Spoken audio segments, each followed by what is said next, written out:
የሚሸጠው አለው። ገዢውም በጣም ውድ ነው፣ አስተያየት አድርግልኝ፣ በ1000 ብር ልግዛህ አለው። ማህሙድም ልብሱ በጣም ውድ ነው፣ 1000 አያዋጣም አለው።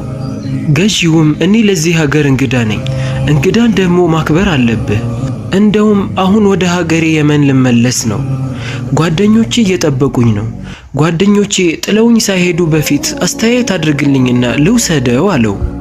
ማህሙድም እንግዳ ስለሆንክ 1500 አድርጌልሃለሁ፣ ከዛ በታች ምንም አይቀንስም። የሱቁ ባለቤትም ከዛ በታች እንደሸጥኩልህ ካወቀ ይቆጣኛል አለው። ገዢውም እሺ አለና 1500 ዲናሩን ሰጠውና ጓደኞቼ ጥለውኝ ሳይሄዱ ልድረስባቸው አለና ከዛ ቦታ ላይ ቶሎ ብሎ ሄደ። ማህሙድም ከቆየ በኋላ ዞር ብሎ ሲመለከት የሸጠለት ልብስ እንከን ያለበት መሆኑን አስተዋለ። አለቃው በ1500 ዲናር መሸጡን ካወቀ በጣም እንደሚቆጣው አወቀ።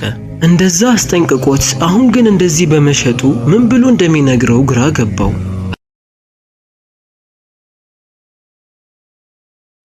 በንግዱ ላይ ጥሩ እንቅስቃሴ የነበረው አላህን ፈሪ ነጋዴ ነበር። ማህሙድ የተባለ ጥሩና ታማኝ ሰራተኛ ነበረው። አንድ ቀን ለንግድ የሚሆኑ ዕቃዎችን ለማምጣት ጉዞ ለማድረግ አሰበ። ለታማኙ ማህሙድ ለ7 ቀን ጉዞ እንደሚወጣና ሱቁን በአግባቡ እንዲጠብቅለት ነገረው። ይህም ነጋዴ የተወሰኑ ልብሶችን ለማህሙድ እያሳየው እንዲህ አለው፣ እነዚህ ልብሶች እንከን አለባቸው። ሰዎች ሊገዙህ ፈልገው ሽጥልኝ ካሉ እንከኑን ሳታሳያቸው እንዳትሸጥላቸው። በመጀመሪያ እንከኑን አሳያቸው። እንከኑን አይተው ወደው ሊገዙት ከፈለጉትም ዋጋውን ቀንስላቸው። እንከን የሌለበት ልብስ ከሚሸጥበት ዋጋ 2 እጥፍ ቀንሰህ ሽጥላቸው። ሰው አላየንም ብለን ምናጭበረብር ከሆነ አላህ በንግዳችን ላይ አይባርክልንም አለው። ታማኙ ማህሙድ እሺ ብሎ የአለቃውን ትዕዛዝ ተቀበለ።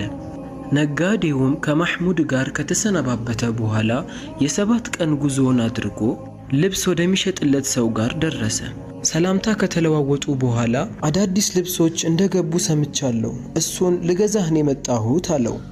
ልብስ ሻጩም አዎ አዳዲስ ልብሶች ገብተው ነበር፣ ነገር ግን አንተን ለሳምንት ያህል ጠብቄሃለሁ፣ ስትቆይብኝ ትላንትና ለሌላ ነጋዴ ሸጥኩት አለው። ነጋዴውም ለምን አልጠበከኝም አለው። ብር አስፈልጎኝ ስለነበር አንተ ስትቆይ ትላንትና ሸጥኩት አለው። ነጋዴውም በማዘን እሺ አዳዲስ ልብሶች መቼ ይመጣሉ ብሎ ጠየቀው። ልብስ ሻጩም አላህ ካለ ከ6 ወር በኋላ ነው የሚገባው አለው። ልብስ ሻጩም እስከዛ ድረስስ አሁን ያለኝ ዕቃ ለወርም አይበቃኝም፣ 6 ወሩን ቤት ቁጭ ብዬ መጠበቄ ነው አለና አዝኖ ወደ መጣበት ተመለሰ።